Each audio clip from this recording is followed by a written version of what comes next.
They told us these were just stories, whispers carried through generations, tales meant to entertain the young and comfort the old. But ancient voices do not fade so easily.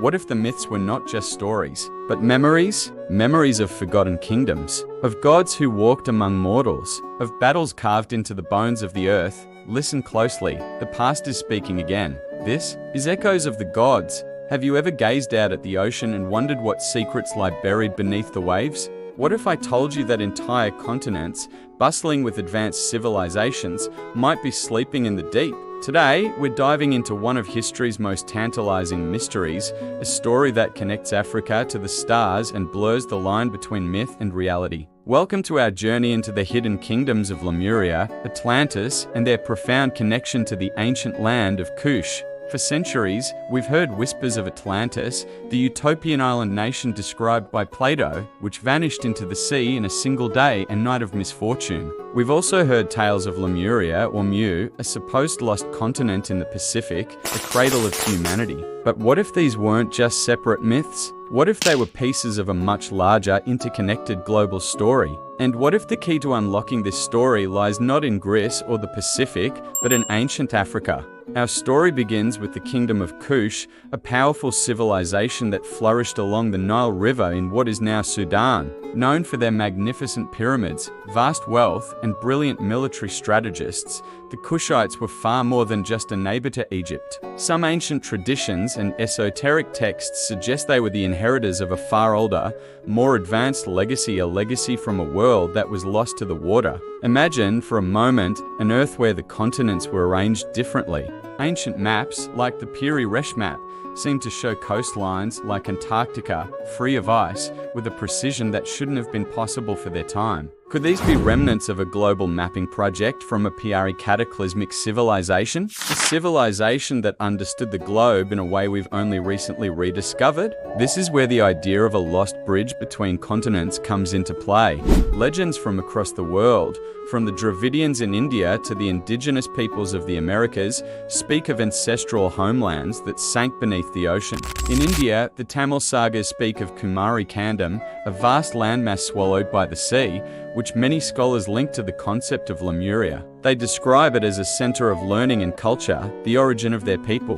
Now, let's connect the dots. What if Lemuria in the Pacific and Atlantis in the Atlantic weren't isolated empires? What if they were part of a network, a global seafaring culture with advanced knowledge of astronomy, architecture, and earth energies? And what if the kingdom of Kush was not just an African power, but a direct colony or a major outpost of this worldwide civilization, specifically of Atlantis? Think about the pyramids. We see them in Egypt and Kush, but we also find pyramidal structures in Mesoamerica, China, and even submerged off the coast of Japan and in the Caribbean.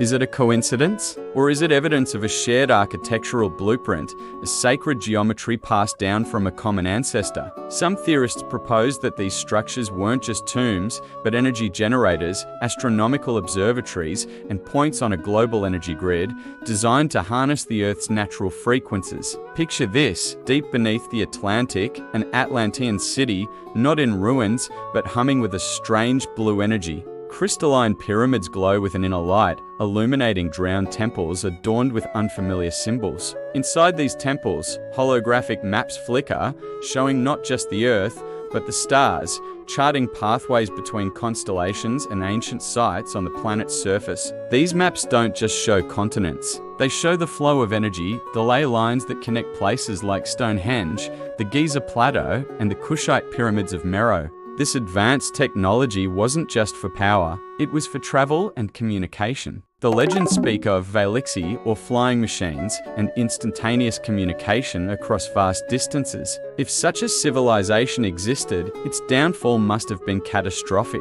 Plato describes earthquakes and floods of extraordinary violence. Geologists speak of the Younger Dryas period, around 12,000 years ago, a time of massive climate upheaval, rising sea levels, and cosmic impacts. Could this have been the event that wiped Atlantis and Lemuria off the map? If so, the survivors would have fled, carrying their knowledge with them.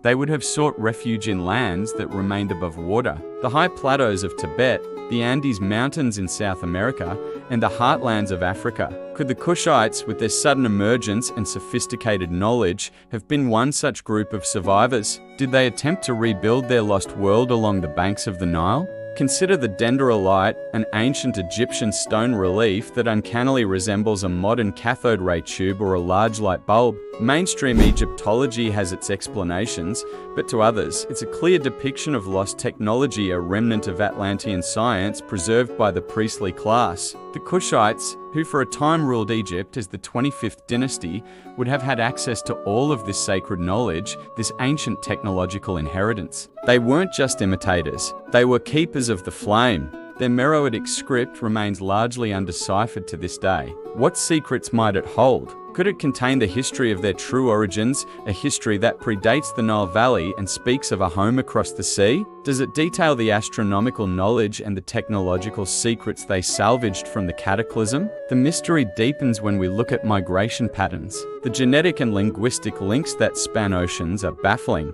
How did plants native to one continent appear on another thousands of years ago? How do ancient myths from opposite sides of the world share such specific, uncanny details? A global, seafaring culture provides a simple, elegant answer. A culture whose home base is now underwater. So we are left with a tantalizing puzzle. The underwater pyramids glowing with forgotten energy, the drowned temples holding holographic star charts, and the kingdom of Kush, a powerful African empire, standing as a possible bridge between our world and the world before the flood. This isn't just a fantasy, it's a re-examination of our history, questioning the linear narrative we've been taught. It suggests that our ancestors were not primitive, but were perhaps more advanced in certain ways than we are today. They understood the subtle energies of the planet and our place within the cosmos in a way we are only just beginning to explore again. The ocean holds so many secrets. Every year, new underwater structures are found, new anomalies that defy easy explanation.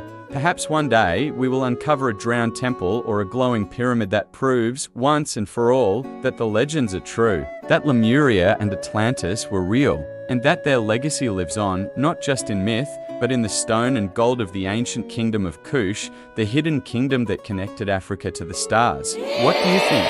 Are these just stories, or are we standing on the shores of the greatest discovery in human history? Let me know your thoughts in the comments below. Thank you for joining us on this incredible journey beneath the waves. If you enjoyed this exploration into our hidden past, don't forget to like, subscribe, and hit that notification bell so you don't miss our next episode. Until next time, keep questioning.